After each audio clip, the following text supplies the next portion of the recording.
Welcome to Facebook Live here at the NBA Finals. I'm CJ McCollum, being joined by Warriors guard Klay Thompson. Klay, appreciate you joining us after practice. Obviously, you understand the importance of social media, how it impacts the sports world and our day-to-day life. So we've taken the time to field some questions from fans all across the world. And we'll get started shortly here. But I got to ask you, how you feeling? You got your last practice in before the finals. How you feeling, man? Man, I feel good. This week off was a blessing because obviously I took that hit in the head last week. And, man, I feel, I got my win back. I'm excited.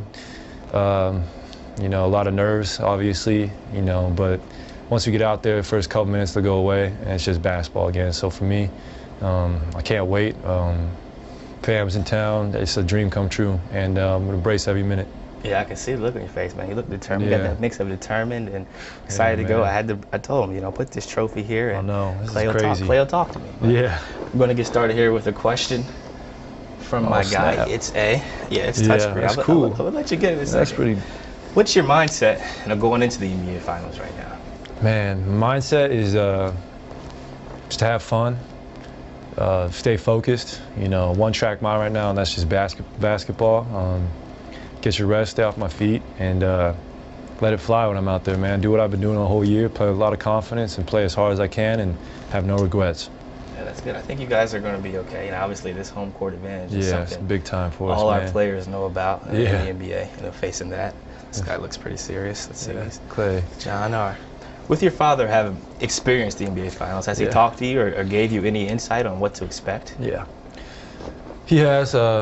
John, he just told me to, get as much rest as I possibly can. Like I said, have a one-track mind, which is just hoops, and look at it. It's going to be a battle. You're going to have your ups and downs, but stay even keel. I mean, we might take a loss or two. It's not the end of the world. I mean, we went down 2-1 against Memphis, and we responded great. So for us, we just we got to stay confident at all times and play a great focus, and I know we'll be all right. That's good stuff, man. Hey, why don't you go ahead and give it a try, man? Click on one of these. Let's see what these people got. Okay. Aaron B. Oh, shoot. That's a great question. Yeah, that's a good question. What past player's game do you think most resembles yours? Oh, man. That's a good question, Aaron. I would have to say probably, the Ray Allens, the Rip Hamilton type, Chris Mullin, Allen Houston, guys who could, about that, guys who come off screens, catching fire, need one or two dribbles to create a shot. And for me, I try to model, I try to stay in great shape because I love to run around and try and, I'm not, I don't have the handles of Steph. So for me, movement without the ball and just cutting hard and, trying to hump my shot on the move is huge for me, and that's what those guys did. And I watched a lot of film of them, Reggie Miller, and try to emulate what they did growing up. Yeah, I can see the Allen Hughes. I can see all those comparisons, but Reggie Miller can't guard like you. I'll just go on the record and say I'm sorry, Reg. This girl looks very interesting right here. And speaking of shooting, I know this might come to mind first as something that you work on more than anything else or practice, but tell the fans out there, what you're working on in practice, the most. Man. I honestly try to guard Steph as much as possible, because if you can guard him, you can guard anybody, because his shot, he's got such a unique style of play that you can't give him any space because he's such a great shooter. You know this. You give him an inch, it's going up. So for me in practice, try to guard him, try to guard Andre, have Andre guard me. Just go against my teammates and get you better and get up a lot of shots. I love to shoot, so I never have to hit 500 or make 250. I just try to, whatever I feel like doing that day, it doesn't matter. I don't put a number on it. I just try to get a good feel in, and I just love to have shooting competitions, and I just love to see the ball go in the hoop. Yeah, my brother told me as you get older, you need less reps. You just need to kind of see it go in a couple of times. And your brother got 80 in a game. I saw that. Yeah, he's a bucket getter. How do you deal with the pressure to win? I had to ask you. I knew it was coming. We got the trophy here. You got your family in town. It has to be a little bit of pressure. Yeah, there's pressure. I mean, every professional athlete goes through pressure to win, and it's something you just got to harness and kind of embrace. It's what makes the games fun. I mean, if we lose, it's not the end of the world. It's gonna hurt. Losing sucks, but at the end of the day, we get to live a dream. We get to compete for a living and play basketball. So, I put things in perspective. I mean, the sensation of winning is amazing, but I just try not to beat myself up too much when I don't play to my standard or we lose, because you're always gonna have another opportunity and it does sting. But you know what? You know, there's going to be a second chance, and you just got to embrace the pressure. I mean, we're here for a reason. That's how I look at it. That's a great way to look at it. I think you got the right mindset. And I heard about your dog too. Yeah, he takes a lot of edge off. He gives me something to do, man. He keeps me responsible. If you had to pick, who would you say your biggest role model has been? I think this is Man, I'd probably have to say my father or my older brother, and even my little brother, just because we would. I wouldn't be here if it wasn't for those two, because we played one-on-one growing up my whole life. 2-on-21. There's 3 of us. We played football, baseball. Didn't matter.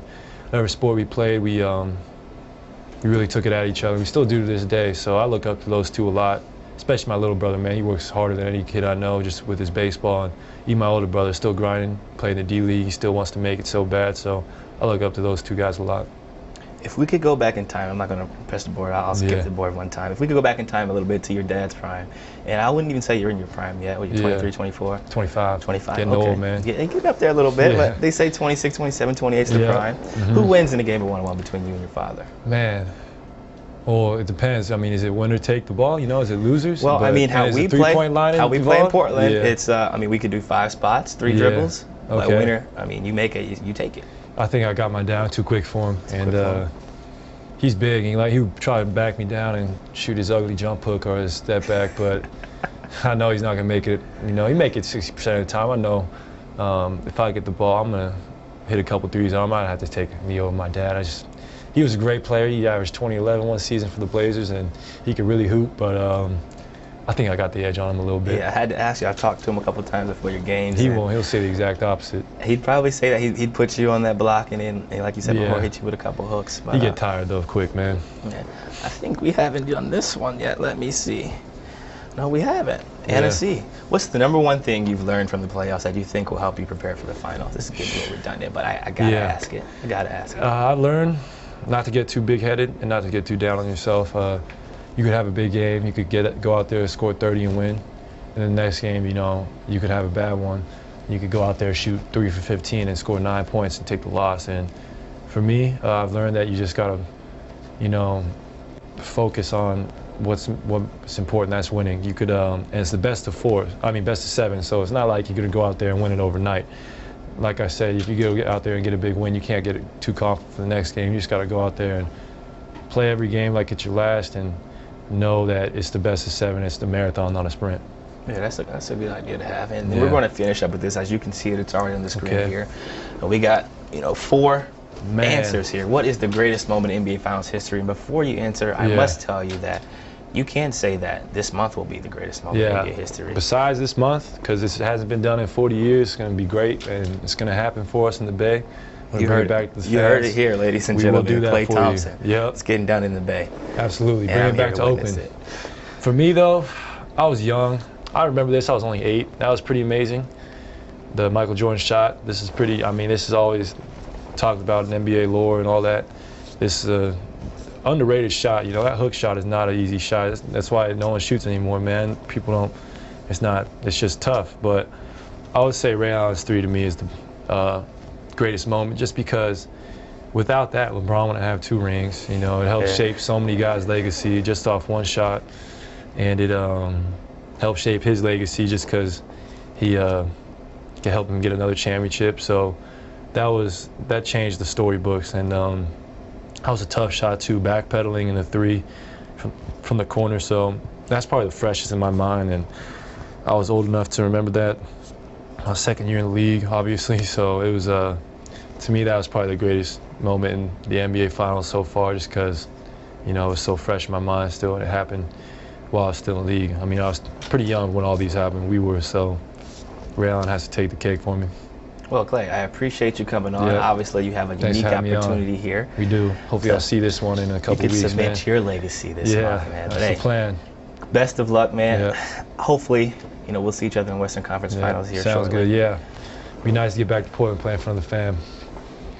That's it, Facebook Live. We appreciate you tuning in. Tune in later. Matthew Dellavedova going to be on. All right. Thanks, CJ. Good luck, man. Yeah, I'll see you down the line, bro. Thank you very much.